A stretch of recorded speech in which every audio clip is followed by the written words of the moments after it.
সমুদ্র সন্ত্রাসের নয়া রূপ, এর সন্দেহজনক পাক জাহাজ বাংলাদেশ এর আগে আপনারা জানেন, এর আগে একবার এই চট্টগ্রাম বন্দরে পাকিস্তানের প্রেরণ করা প্রচুর পরিমাণ অস্ত্রশস্ত্র নামানো হয়েছিল।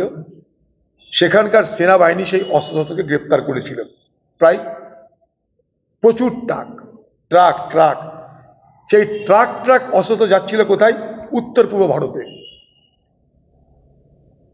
সেই প্রক্রিয়া আবার পাকিস্তান শুরু করেছে।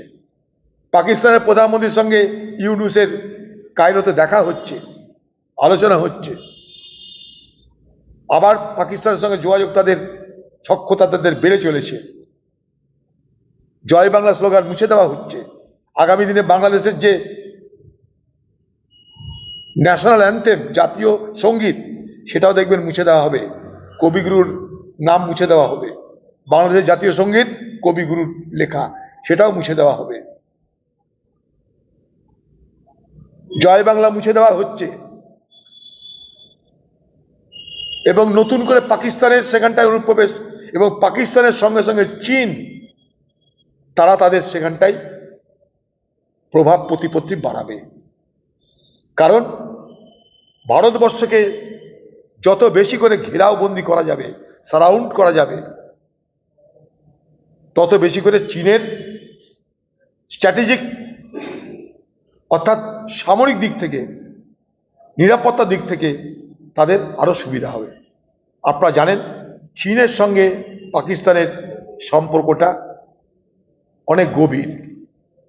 তাই পাকিস্তান এবং চীন এই আঁতাত আগামী দিনে ভারতবর্ষের জন্য অনেক বড় বিপদের বার্তা বয়ে নিয়ে আসছে। ভারতবর্ষের পশ্চিম সীমান্তের কথা আমরা জানি, কিন্তু আজকের দিনে ভারতবর্ষের পূর্ব সীমান্ত 4000 কিলোমিটার। সেই পূর্ব সীমান্ত এক ভয়াবহ বাতাবরণ তৈরি হতে চলেছে পূর্ব সীমান্তে।